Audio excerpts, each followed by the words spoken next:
friends, so today here is our next lecture. It is based on tenses. हमने last lecture में tense का थोड़ा basic देखा था, तो आज हम टेंस का थोड़ा आगे का लेक्चर हम कंटिन्यू करेंगे. So here is the basic of the tenses, and tense is the base of the grammar. So lecture is very important for the student who wants to study grammar very well. जिसको खुद का grammar बहुत अच्छी तरह से learn करना है, तो tenses is the basic thing. Tense उसको खुद से बहुत ही अच्छी तरह से आना ही चाहिए. सो टेंसेस, तो पहले तो टेंसेस के कितने प्रकार है. There are 3 types of the tenses. Okay, past tense यानी कि भूतकाल, प्रेजेंट टेंस यानी कि वर्तमान काल, फ्यूचर टेंस यानी कि भविष्य काल. There are 3 types of the tenses: past tense, present tense and future tense. पहले तो हमको सीखना है कि टेंस को बोला कैसे जाता है. ठीक है, तो पास्ट टेंस यानी कि भूतकाल, प्रेजेंट टेंस यानी कि वर्तमान काल, फ्यूचर टेंस यानी कि भविष्य काल. ओके, अभी ग्रामर जिसने बनाया, वो साइंटिस्ट हो या वो जो भी ग्रामर का जिसने संशोधन किया है, उसने ग्रामर को अच्छी तरह से हम समझ सके, इसीलिए वो ग्रामर को फर्दर 4 पार्ट्स में डिवाइड किया. यानी पास्ट टेंस को फर्दर 4 पार्ट्स में डिवाइड किया, प्रेजेंट टेंस को फर्दर 4 पार्ट्स में डिवाइड किया और फ्यूचर टेंस को फर्दर 4 पार्ट्स में डिवाइड किया. यानी टोटल इस वजह से हमारे 4 + 4 + 4 दैट इज 12 टेंसेस है. कितने हैं? 12 tenses. So now let's go ahead. Past tense, भूतकाल. तो ये 4 टेंसेस पास्ट टेंस के कौन से है? तो सिंपल पास्ट टेंस यानी सिंपल मीन्स सादो भूतकाल. Second one, past continuous tense that is चालू भूतकाल. कंटिन्यूअस मीन्स चालू. पास्ट परफेक्ट यानी पूर्ण, तो पूर्ण भूतकाल. और the next one is past perfect continuous, तो यानी परफेक्ट भी है और कंटिन्यूअस भी है, यानी पूर्ण भी है और चालू भी है. ओके, इस तरह से कोई भी टेंस है उसके 4 फर्दर डिवीजन क्या है. तो simple past tense, past continuous tense, past perfect tense, past perfect continuous tense. Very good. अभी देखो, तो हमको बोलना आना चाहिए.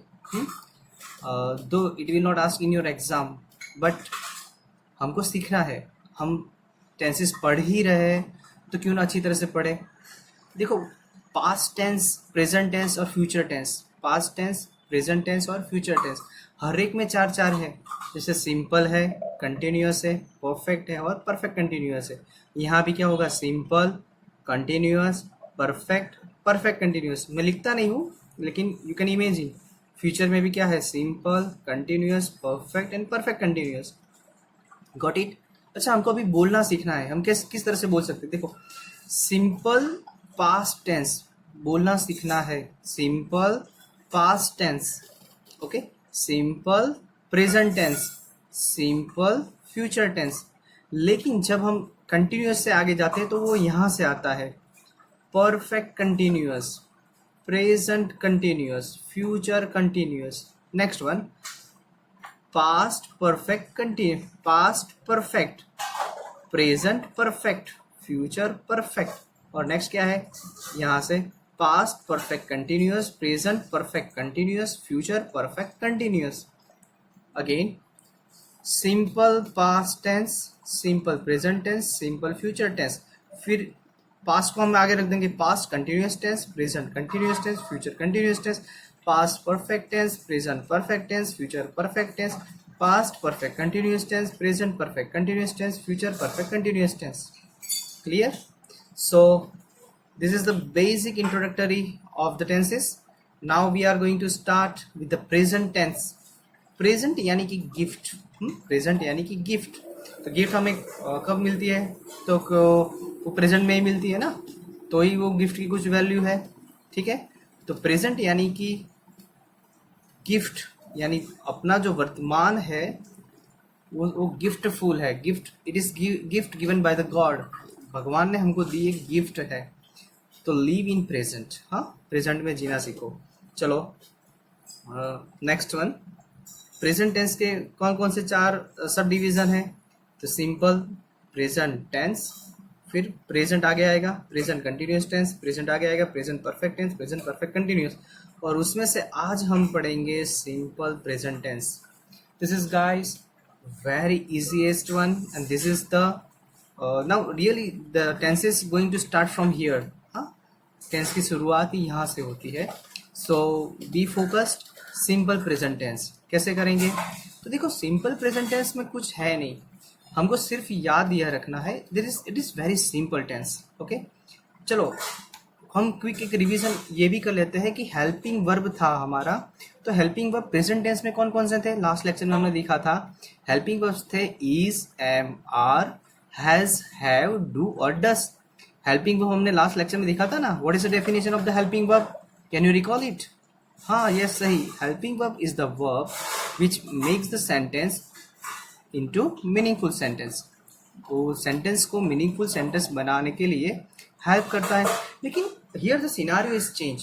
देखो आई, we, you, he, she, it, name and they, ये सब क्या है? सब्जेक्ट है। क्या है? सब्जेक्ट। आई एक सब्जेक्ट है, वी भी एक सब्जेक्ट है, यू भी एक सब्जेक्ट है, यू भी एक सब्जेक्ट है, ही, सी, इट, नेम और दे वो सारे सब्जेक्ट है। देखो हेल्पिंग वर्ब कहाँ आता है? Helping verb is just comes after the subject, यानी आई के तुरंत बीच हेल्पिंग वर्ब आएगा, वी के तुरंत बाद में हेल्पिंग वर्ब आएगा, यू के तुरंत बाद में आएगा, यहाँ भी यू के जो तुरंत बाद, ही के बाद में सी, यानी कर्ता सब्जेक्ट। इंग्लिश में कर्ता को क्या बोलेंगे? सब्जेक्ट। और कर्ता यानी क्या चीज़ है कि द डूअर, जो कोई एक्शन करता है। मैं ऐसा बोलूँ कि मैं क्रिकेट खेल रहा हूँ, तो क्रिकेट कौन खेल रहा है? क्रिकेट खेलने की एक्टिविटी किसके द्वारा हो रही है? तो वो क्या होगा आपका? सब्जेक्ट बोलो या फिर कर्ता बोलो या फिर doer.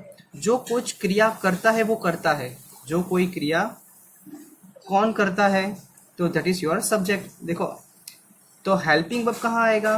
Helping verb just comes after the subject, subject के तुरंत बाद आएगा, सब्जेक्ट के तुरंत बाद क्या आएगा? Helping verb.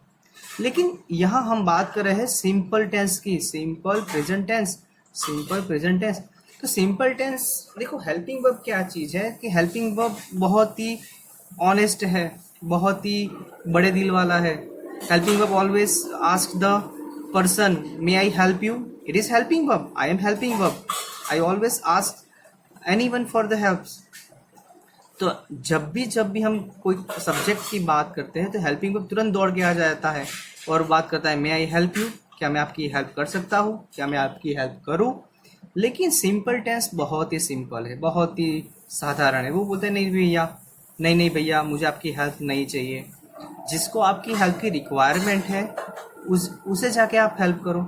तो देखो सिंपल प्रेजेंट टेंस में कभी भी हेल्पिंग वर्ब आएगा नहीं। देखो हमने आई प्ले लिखा है, डायरेक्ट वर्ब लिखा है, सब्जेक्ट है आई और प्ले है वर्ब, और उन दोनों के बीच में हेल्पिंग वर्ब आता है। आपको याद सिर्फ इतना रखना है कि सब्जेक्ट के तुरंत बाद हेल्पिंग वर्ब आता है, सब्जेक्ट के तुरंत बाद। लेकिन सिंपल टेंसेस जितने हैं, सिंपल प्रेजेंट टेंस ले लो, सिंपल पास्ट टेंस ले लो, सिंपल फ्यूचर टेंस ले लो, वहाँ हेल्पिंग वर्ब आता नहीं है।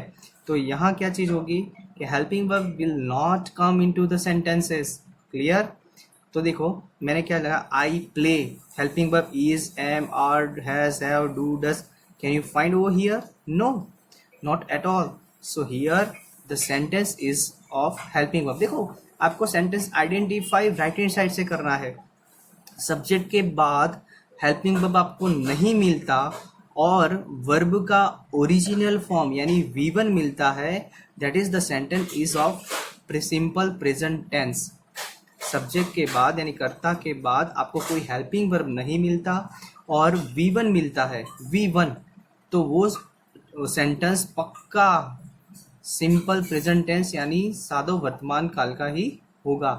तो आई प्ले, देखो अभी मैजिकल अपना जो टेबल थे वो समझ लेते हैं। I play, we play, you play, he plays, she plays, it plays, ने कोई भी व्यक्ति का नेम प्लेस और दे प्ले। देखो एक चीज आपने नोटिस की तो मैंने यहाँ प्लेस लिखा है, क्या लिखा है? प्लेस। तो हर एक टेंस में वो थर्ड पर्सन सिंगुलर ऐसा होगा कि उसको कुछ अलग चाहिए। उसकी डिमांड कुछ अजीबो तरीब होती है। वो बोले कि नहीं नहीं, मुझे तो सबका जैसे कॉमन नहीं है, मैं तो थोड़ा डिफरेंट हूँ, मैं थर्ड पर्सन सिंगुलर हूँ।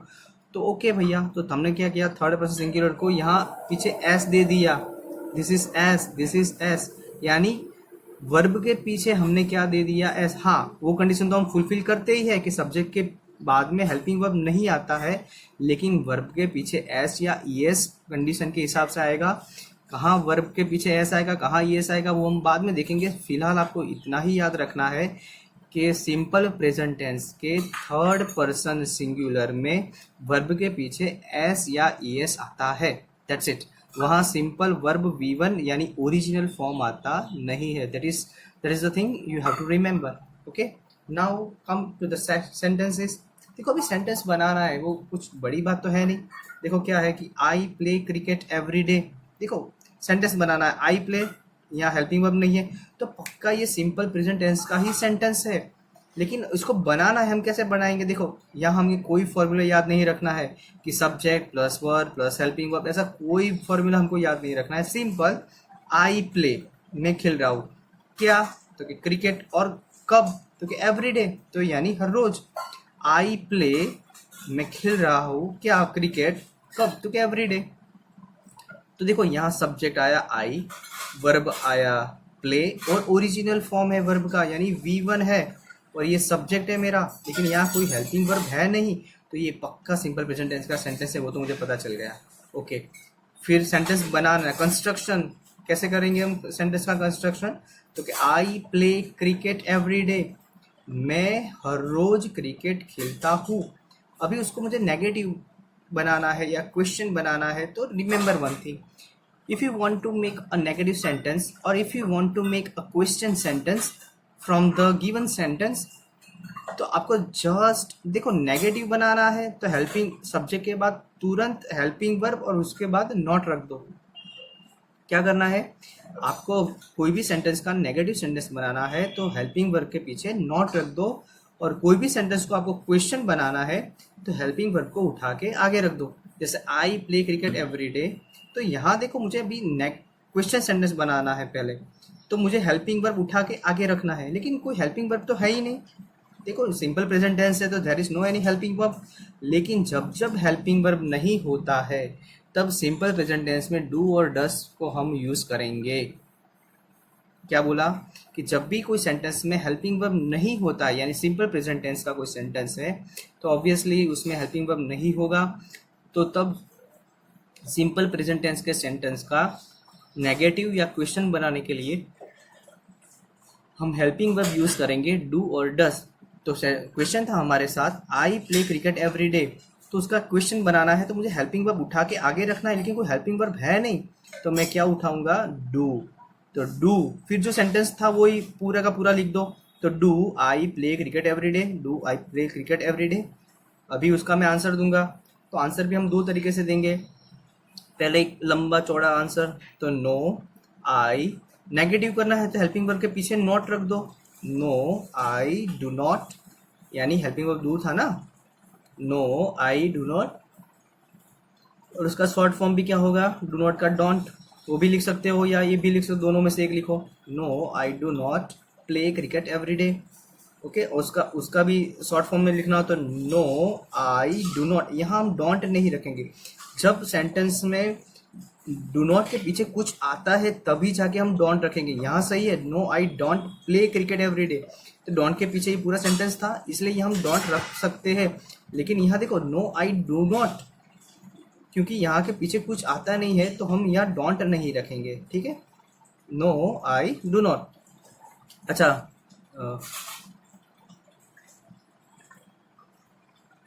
पॉजिटिव करना हो तो yes I play cricket every day, yes I play, यहाँ डू नहीं रखेंगे, yes I play cricket every day. लेकिन शॉर्ट में लिखना हो तो यस आई डू, शॉर्ट में लिखना हो तो क्या होगा? Yes I do.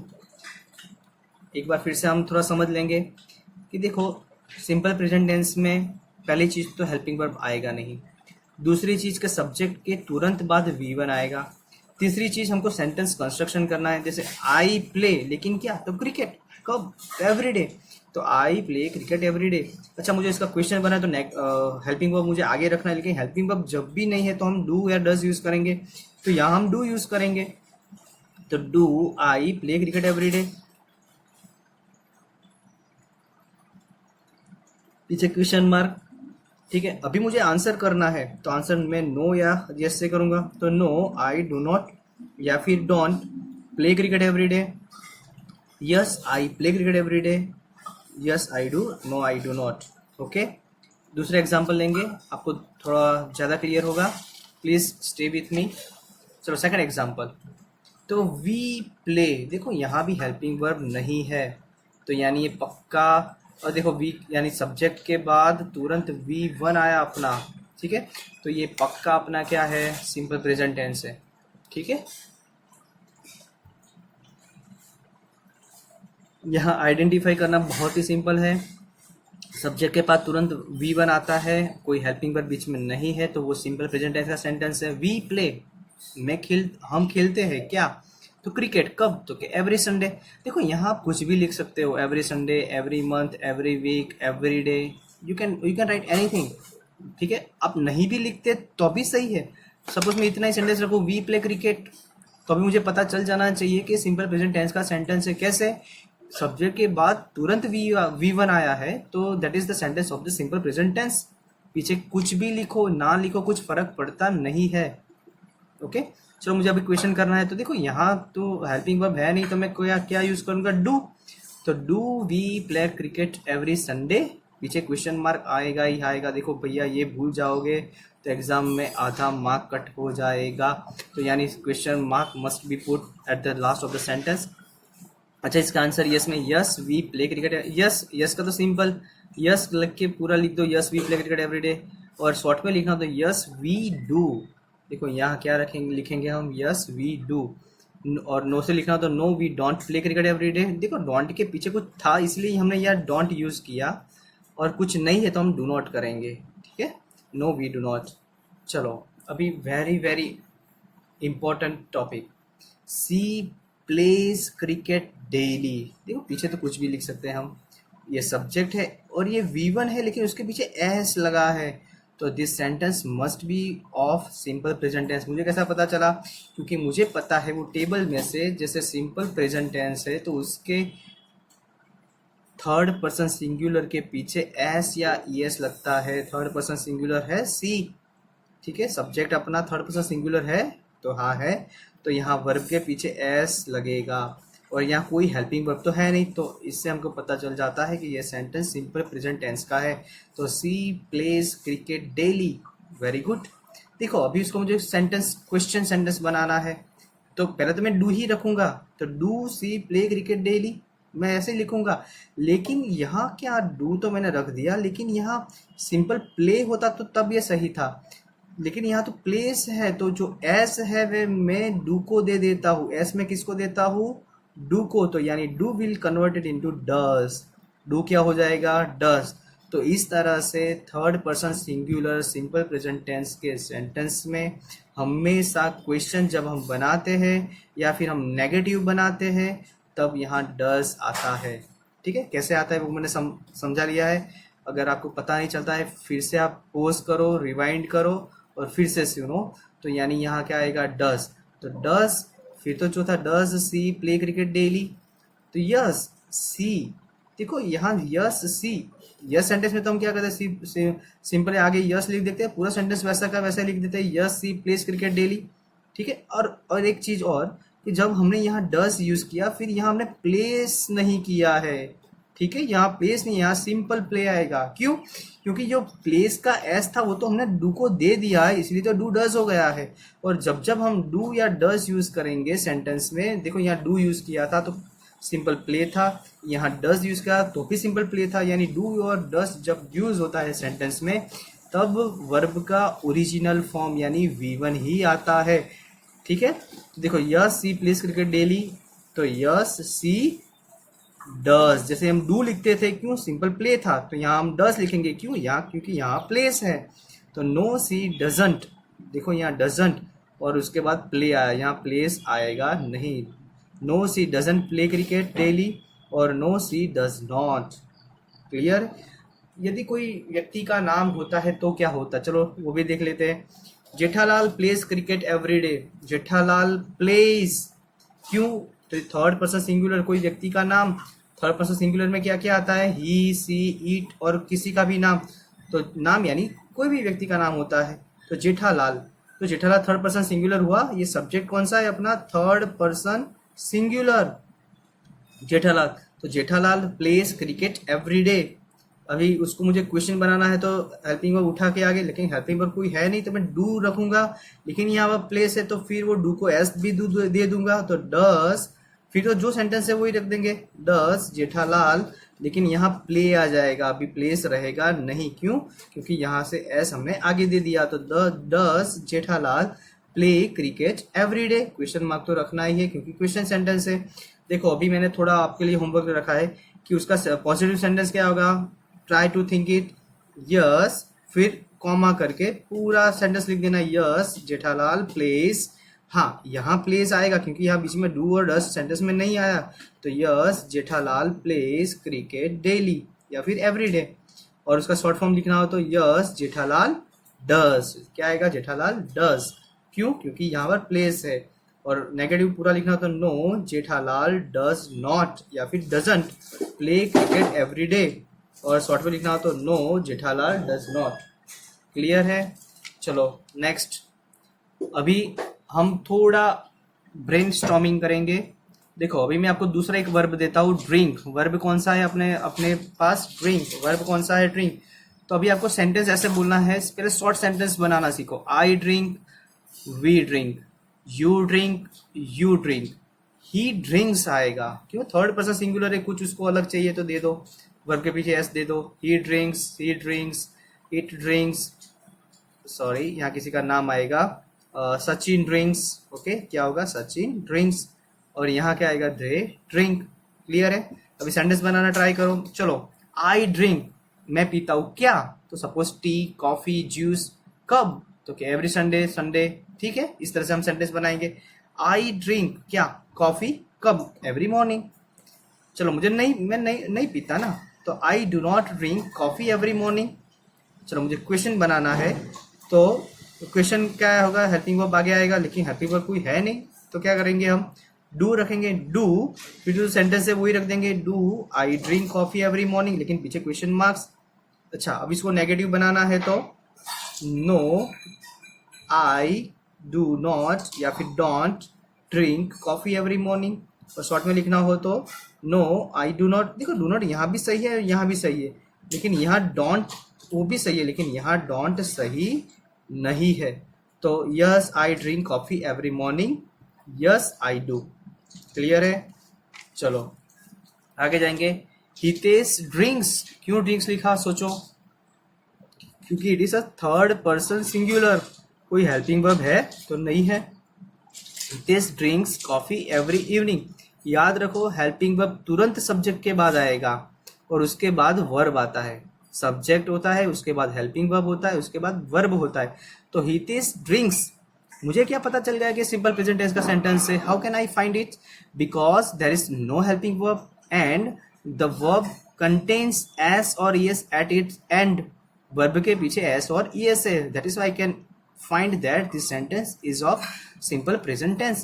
Hitesh drinks coffee every evening. Okay, कोई हेल्पिंग वर्ब है नहीं तो मैं उठा के क्या आगे रखूंगा, डू। लेकिन यहाँ ड्रिंक्स है तो मैं डू का क्या हो जाएगा, डस। और डस हो गया तो डस हितेश ड्रिंक आ जाएगा, फिर यहाँ एस लगेगा नहीं। Does Hitesh drink coffee every evening. तो पहले यस से दो सेंटेंस बनाओ, एक बड़ा वाला, एक छोटा वाला, और नो से दो सेंटेंसेस बनाओ। तो यस कॉमा करके पूरा सेंटेंस लिख दो, yes Hitesh drinks coffee every evening. और छोटा लिखो तो यस हितेश डस। यहाँ ड्रिंक्स लिखना नहीं है, यहाँ क्या लिखना है, सिर्फ डस। ओके, क्यों, क्योंकि ड्रिंक्स है। सपोज यहाँ कुछ ऐसा वर्ब होता जिसके पीछे एस नहीं आता तो हम यहाँ डू लिखते। ओके, चलो नेक्स्ट। नो हितेश डजंट या फिर does not drink coffee every evening. और नो से लिखना है तो no Hitesh does not. Clear है, पक्का।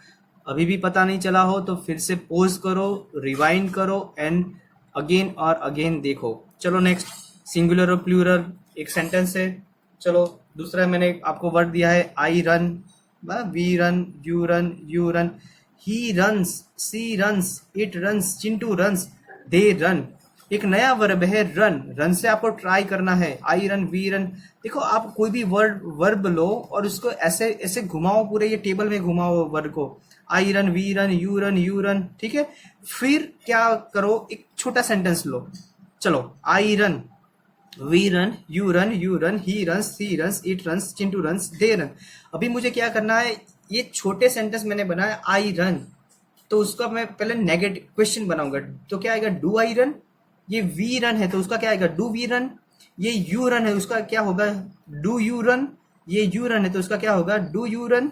देखो आई रन तो do I run, we run तो do we run, you run तो do you run. Okay, he runs. तो अभी मुझे डायरेक्ट सोचना आ जाना चाहिए। मैं पूछे एस है तो आगे डू नहीं आएगा, डज आएगा। Does he run, does she run, does it run, does Chintu run, does they run. पक्का है, क्लियर है, can you understand? So in this way we can identify what are the questions. You can actually make the sentences from this table. देखो आगे का अभी जो table हमने सीखा कि जैसे I drink, we drink, you drink, he drinks, she drinks, it drinks, Sachin drinks होगा, हमने यह ऐसे लिखना रह गया था। और दे ड्रिंक, तो अभी यहाँ से ही छोटे छोटे सेंटेंस का बनाओ, नेगेटिव बनाओ, क्वेश्चन बनाओ, आंसर दो। आई ड्रिंक तो क्या होगा, क्वेश्चन क्या आएगा, हेल्पिंग वर्ब आगे आएगा, डू आई ड्रिंक। ओके, तो no I don't drink. Okay, और फिर short answer yes I do, no I do not. We drink तो do we drink, yes we drink. Okay, छोटा बना तो yes we do, no we do not drink, और no we do not. Clear था, clear होगा। He drinks तो does he drink, yes he does, no he does not. They drink, do they drink, yes they do, no they do not. Clear है? इस तरह से practice करो, आपके sentences बनाने की स्पीड बढ़ जाएगी। क्लियर है? चलो नेक्स्ट। अभी देखो रन का हमने सीखा कि I run, we run, you run, he runs, she runs, it runs, Sachin runs और दे रन। अभी हमको क्या करना है, देखो you can make any sentences and how to make sentences, तो वो भी मैं आपको बता देता हूँ। आप कुछ भी बना सकते हो। आई रन, मैं दौड़ा, या फिर मैं दौड़ता हूँ कितना, तो 5 किलोमीटर। कब, तो क्या एवरी डे। ये पीछे वाला मैंने आपको पहले भी बताया, यू कैन राइट इट और you can remove it, that doesn't matter at all. ये पीछे वाला ना लिखो तो भी सिंपल हमको पता चल जाएगा कि ये कौन से टेंस का सेंटेंस है। क्यों? क्योंकि जब सब्जेक्ट होता है तब हेल्पिंग वर्ब नहीं आता है और सिंपल सा वर्ब होता है। तो I run 5 kilometre every day. Okay, चलो नेक्स्ट। दूसरा सेंटेंस बनाना हो तो उसमें से आई रन कहाँ, ऑन द ग्राउंड। फिर यहाँ देखो मैंने पीछे कुछ लिखा नहीं है, फिर भी ये सेंटेंस सिंपल प्रेजेंट टेंस का ही होगा। मैं कैसे ऐसा श्योर हूँ कि ये सिंपल प्रेजेंट टेंस का सेंटेंस है? क्योंकि यहाँ पर हेल्पिंग वर्ब मिसिंग है और यहाँ सब्जेक्ट के बाद तुरंत V1 है। ओके, चलो I run on the garden, कब, एवरी संडे, तो ये भी सिंपल प्रेजेंट टेंस का सेंटेंस है। चलो I run with my friends usually, तो पीछे तो कुछ भी आएगा, हमको कुछ मतलब है नहीं उससे। आई रन सब्जेक्ट और उसके बाद तुरंत V1 है, सब्जेक्ट के बाद तुरंत V1 है, कोई हेल्पिंग वर्ब है नहीं, तो पक्का ये सिंपल प्रेजेंट टेंस का सेंटेंस है। समटाइम्स देखो मैंने बोला पीछे कुछ आगे भी कुछ आता, हमको तो सिर्फ क्या देखना है, पीछे कुछ हो आगे कुछ हो हमको कुछ मतलब नहीं है। हमें फाइंड करना है सब्जेक्ट यानी कर्ता यानी डूअर कहाँ है, तो कि हाँ भैया यहाँ है। उसके बाद क्या आएगा, तो उसके बाद V1 आता है। चलो फिर सब्जेक्ट के बाद V1 पक्का, ये क्या है, सिंपल प्रेजेंट टेंस। तो I run with my father. देखो आप इस तरह से सेंटेंस बनाओ, रन के ऊपर से आप सेंटेंस बनाओ और उसके पूरा टेबल में घुमाओ। I run 5 kilometre every day, do I run 5 kilometre every day, yes I run 5 kilometre every day, yes I do, no I do not run 5 kilometre every day, no I do not. फिर इस तरह से we के बनाओ, इस तरह से you के बनाओ, इस तरह से यू के बनाओ, यानी ये सेंटेंस पूरा टेबल में घुमाओ, ये सेंटेंस पूरा टेबल में घुमाओ। तो यानी इस तरह से आप प्रैक्टिस करो, शॉर्ट सेंटेंसेस बनाओ फिर लॉन्ग सेंटेंसेस बनाओ। क्लियर है?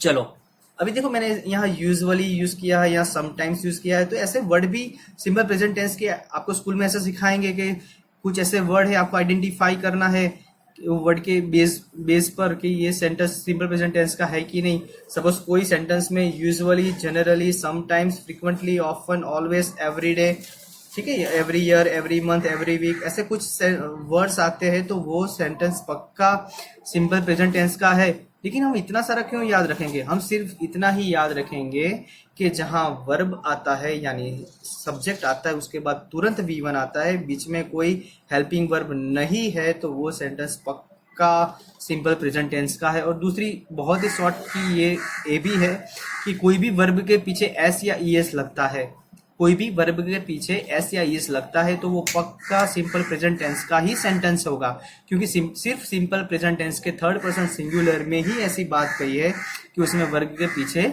एस या ईएस लगता है, एस या ईएस। लेकिन ईएस कहाँ लगेगा वो मैं आगे हम सीखेंगे, लेकिन फिलहाल तो बस आपको सिर्फ इतना फोकस करना है। तो चलो अभी थोड़ी थियोरी हम देख लेते हैं, जो पॉइंट ऑफ व्यू एग्जाम का है, जो प्रैक्टिकल था वो हमने देख लिया। तो देखो where used, simple present tense का यूज कहाँ है, use where it is use, simple present tense कहाँ कहाँ आता है। तो डेली एक्टिविटी यानी गुजराती में कहते हैं तो रोजिंदी क्रियाओं माटे, रोजिंदी क्रिया यानी डेली एक्टिविटीज क्या होती है। तो आई गो टू स्कूल, भले आप जाओ ना जाओ लेकिन हमको पढ़ना है, हम ऐसा सोचते हैं कि चलो मैंने ऐसा अजम्पशन किया है कि आप हर रोज स्कूल जाते हो, तो यानी डेली एक्टिविटीज। तो आई गो टू स्कूल, मैं हर रोज स्कूल जाता हूँ। My dad goes to office, देखो मैंने यहाँ गोज क्यों लिखा, क्योंकि my dad it is a third person singular. देखो वो मैं नहीं हूँ, वो हम नहीं है, वो यू आप नहीं हो, वो थर्ड पर्सन है, तो थर्ड पर्सन सिंगुलर है ना, वो भी सिंगुलर है। किसी के पापा प्लूरल में होते हैं नहीं ना। तो my dad goes to office, clear है, तो singular third person singular goes to office.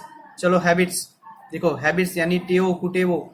तो माई अंकल, देखो my uncle it is again third person singular, मैंने अंकल्स लिखा होता तो थर्ड पर्सन प्लूरल हो जाता, मैंने सिर्फ अंकल लिखा। तो माई अंकल स्मोक्स, क्यों क्या हुआ, यहाँ पे वर्ब था स्मोक तो उसके पीछे एस लगा, क्यों एस लगा, क्योंकि ये थर्ड पर्सन सिंगुलर है। तो माई अंकल स्मोक सिगरेट, उसकी यानी हैबिट्स या बैड हैबिट्स होती है, उसको भी हम सिंपल प्रेजेंट टेंस से डिनोट करते हैं। टीवी कमेंट्री, देखो टेलीविजन की commentary, Sachin place very well, अब सपोज सचिन अच्छा खेल रहा होता है तो जो कमेंटेटर होता है टीवी में वो ऐसा बात बताता है कि सचिन प्लेस वेरी वेल, तो वो ये वहां भी सिंपल प्रेजेंट टेंस यूज कर सकता है। न्यूज़पेपर की हेडलाइंस, देखो कल ही रात को अर्थक्वेक आया था, भूकंप आया था, तो देखो हेडलाइन क्या थी, the earthquake fears people, fear यानी डर, लोगों में डर था, डर का माहौल है। तो देखो द अर्थक्वेक तो थर्ड पर्सन सिंगुलर, तो fear itself is a verb, तो फियर का पीछे हम क्या लगा देंगे एस, तो the earthquake fears people. Fix future plan, कोई निश्चित भावी कार्यक्रम हो तो वहां भी हम सिंपल प्रेजेंट टेंस यूज कर सकते हैं। देखो फ्यूचर के लिए तो फ्यूचर टेंस अलग से है ही, लेकिन एक चीज है कि देखो फिक्स कोई फ्यूचर का प्लान होता है, फ्यूचर में कुछ हम एक्शन करने वाले हैं और वो फिक्स्ड है यानी बहुत ही निश्चित है, तो वहां भी हम सिंपल प्रेजेंट टेंस यूज करेंगे। जैसे Ramesh goes to Surat next Sunday, यानी रमेश, देखो रमेश है तो हमने गोज यूज किया है थर्ड पर्सन सिंगुलर, ठीक है, तो Ramesh goes to Surat next Sunday, तो यानी नेक्स्ट संडे रमेश का सूरत में जाने का प्रोग्राम फिक्स्ड है यानी निश्चित है, तो वहां हम सिंपल प्रेजेंट टेंस भी यूज कर सकते हैं, सिंपल फ्यूचर टेंस भी हम यूज कर सकते हैं, जो जब आएगा तब मैं आपको पढ़ाऊंगा। लेकिन आपको अभी याद रखना है कि सिंपल प्रेजेंट टेंस उसके लिए भी यूज होता है। मैथ्स के फॉर्मूला, मैथ्स के यानी गाणितिक सूत्रों, ठीक है, तो यानी 2 + 2 मेक्स 4, यानी मैथ्स के फॉर्मूला भी हम सिंपल प्रेजेंट टेंस में उसको बता सकते हैं। ओके, चलो नेक्स्ट क्या आता है, हिस्टोरिकल इवेंट्स। क्या आएगा, हिस्टोरिकल इवेंट्स यानी ऐतिहासिक घटनाओं। तो देखो the war of Plassey place between Sirajuddaula and Britishers. देखो it is war of Plassey, तो 1757 में वो लड़ा गया था सिराजुद्दौला और ब्रिटिशर्स के बीच, लेकिन it is an historical event, it is a historical event, so we can use here simple present tense also. चलो साइंटिफिक इन्वेंशन, वैज्ञानिक शोध खोज, तो न्यूटन फाइंड्स, देखो मैं यहाँ भूतकाल भी यूज और कर सकता हूँ, ये दोनों भूतकाल के एग्जाम्पल्स है, लेकिन सिंपल प्रेजेंट टेंस हम इसमें यूज कर सकते हैं। तो न्यूटन यानी third person singular finds the gravitational law. Newton finds the gravitational law, Newton ने फाइंड किया क्या, तो the gravitational law. The war of Plassey place किसके बीच में, तो बिटवीन सिराजुद्दौला एंड ब्रिटिशर्स, कब, तो इन पीछे लिख सकते हैं इन 1757। कंडीशनल सेंटेंसेस, कंडीशनल सेंटेंसेस यानी शर्ती विधान वाक्यों। शर्ती विधान वाक्यों में क्या होता है, it is a combination of simple present tense and simple future tense. कैसे, इफ यू वर्क हार्ड, जो आप मेहनत करोगे, you will pass, you will get success, आपको सफलता मिलेगी। देखो यू विल का शॉर्ट फॉर्म है यूल, ठीक है, यू करके एपोस्ट्रोफी फिर डबल एल, ये शॉर्टकट है। तो if you work hard comma you will get success, इसको यूल बोलते हैं, यूल, क्या बोलेंगे, यूल, हाँ यूल, यूल बोलेंगे इसको। तो if you work hard you will get success, और नेगेटिव सपोज करना है तो if you don't work hard, यदि आप मेहनत नहीं करोगे, you will not gate success, आपको सफलता नहीं मिलेगी। इसको कंडीशनल सेंटेंस बोलेंगे, शर्ती विधान, जो आप ऐसा करोगे तो आपको ऐसा होगा। तो ये सब क्या रहे, कंडीशनल सेंटेंसेस। चलो यूनिवर्सल ट्रूथ, यूनिवर्सल ट्रूथ यानी सनातन सत्य। सनातन सत्य यानी वो आप हिंदुस्तान में हो, अमेरिका में हो, जापान में हो, तुर्की में हो, फ्रांस में हो, कहीं भी हो, it is true at everywhere. तो वो क्या होगा, सनातन सत्य। जैसे the sun rises in the east, देखो द सन यानी थर्ड पर्सन सिंगुलर, और राइजेस कर दिया हमने क्योंकि थर्ड पर्सन सिंगुलर था, तो वर्ब के पीछे एस लगा दिया, इन द ईस्ट। तो देखो हम अहमदाबाद में है, गुजरात में है, बड़ौदा में है, महाराष्ट्र में है, केरला में है, तो कहीं भी जाएंगे तो वहां तो क्या है, सन होता है वो ईस्ट में से ही उसका राइज होता है। In fact it is wrong sentence because sun doesn't rise और सेट्स। अपनी वो पृथ्वी हो सन के पीछे घूमती रहती है, सन तो स्टेबल है, लेकिन हमको बचपन से ऐसा सिखाया गया है कि the sun rises in the east, तो हमने ये एग्जाम्पल में ले लिया। इनफैक्ट आपके जो सोशल स्टडी है यानी साइंस है, उसमें भी हम सब यूनिवर्सल के सारे ग्रह के भी उसके बारे में, प्लैनेट्स के बारे में भी हम पढ़ेंगे। तब हम सीखेंगे कि सन है वो स्टेबल है और पृथ्वी उसके इर्द गिर्द घूमती रहती है। लेकिन फिलहाल हमको यही सच समझ के सीखना है कि the sun is third person singular, rises यानी वो थर्ड पर्सन सिंगुलर, उसके बेस पर हमने ये वर्ब बनाया और उसके पीछे एस लगा दिया, the sun rises in the east. We feel cold, we feel, देखो वी आया है फिर वर्ब आया है, लेकिन यहाँ कोई हेल्पिंग वर्ब है नहीं, तो simple present tense. Okay, we feel cold in the winter, तो भाई सही है ना, हम ठंडी में ही, हम सर्दी की सीजन में ही हमको ठंड लग रही है। जैसे कोई बोले मुझे गर्मी की सीजन में ठंड लग, तो उसको भैया डॉक्टर को दिखाना चाहिए। कोई बोले हमको वो बारिश की सीजन में ठंड लग रही है, तो भैया आपको भी डॉक्टर को दिखाना चाहिए। इनफैक्ट ठंड कब लगनी चाहिए, वो विंटर में ही लगनी चाहिए, तो वो भी सनातन सत्य है। Clear? So in this way it is very an important chapter, important subject of the tenses. देखो टेंस है ना, वो ग्रामर का बेस है, और टेंस ग्रामर का बेस है, लेकिन सिंपल प्रेजेंट टेंस वो टेंस का बेस है। तो ये चैप्टर बहुत ही इंपॉर्टेंट है, बहुत ही इजी है। यदि आपको कोई भी सेंटेंस नहीं पता चला, कोई भी पर्टिकुलर टॉपिक में आपको थोड़ी भी दिक्कत हो, तो फिर से वहां से पॉज करो, रिवाइंड करो, फिर से समझना ट्राई करो। और still you are finding any difficulty, let me know and try to solve it today only. Okay, we are going to meet at between 7 to 7:30. हम मिलेंगे शाम को, I'll call you, और if I forget you can call me. और आज का homework क्या रहेगा भैया, तो देखो make a note and learn very well. किसकी नोट बनाएंगे, आज जो मैंने बताया उसकी आपको नोट बनानी है और उसको प्रॉपर वे से आपको लर्न करना है। 5 वर्ब्स, देखो 5 वर्ब्स, जैसे आप कोई भी ले लो, प्ले मैंने लिया है, मैंने ईट, आप ईट ले लो, मैंने ड्रिंक लिया था, आप ईट ले लो, फिर आप वॉच ले लो, आप जंप ले लो, ऐसे कोई भी 5 वर्ब से पूरा टेबल बनाओ, उसके पूरे सेंटेंसेस बनाओ। देखो मैंने 3-4 वर्ड लेके 3-4 सेंटेंसेस बनाया था, लेकिन you are doing very first time, so आपको पूरा सेंटेंस बनाना है, पूरा टेबल घुमा के सेंटेंस बनाना है। जैसे आई का बनाया पूरा 4 सेंटेंसेस, आई का एक सेंटेंस बनाया, उसका क्वेश्चन बनाया, उसका नेगेटिव बनाया, उसका शॉर्ट नेगेटिव बनाया, उसका पॉजिटिव बनाया, उसका शॉर्ट पॉजिटिव बनाया। जैसे आई का खत्म हुआ उसके बाद वी का बनाया, वी का पूरे ऐसे पूरी प्रोसेस जैसे आई में की वैसे वी में भी करेंगे। फिर यू का बना, यू का सिर्फ एक बनाना चलेगा। फिर ही सी ईट, और ईट का नहीं बनाया तो भी चलेगा। ही सी और कुछ नेम का बनाओ, फिर वैसे दे का बनाओ, लेकिन एक वर्ब लो और पूरा ऐसा चक्कर घुमाओ, फिर दूसरा वर्ब लो। यानी आपको टेबल में नहीं बना, जैसे मैंने आपको एक्सप्लेन किया, पहले टेबल में सिर्फ वर्ब लिख दो, फिर उसके नीचे पूरा सा ऐसा सेंटेंसेस बनाओ। ऐसे 5 वर्ब्स लेना, आज कितने 5 वर्ब्स लेके पूरा कंप्लीट करो, ठीक है। और मैथ्स का तो अपना है ही। आज आपको 16 का टेबल स्टार्ट करना है, 16 का टेबल 2 टाइम्स लिखना है आपको, ठीक है। और स्क्वायर से वो आपको लिखना है 1 to 30 1 time.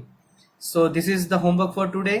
So if you find any difficulty, let me know and work properly. See you soon. Bye bye. Have a nice day.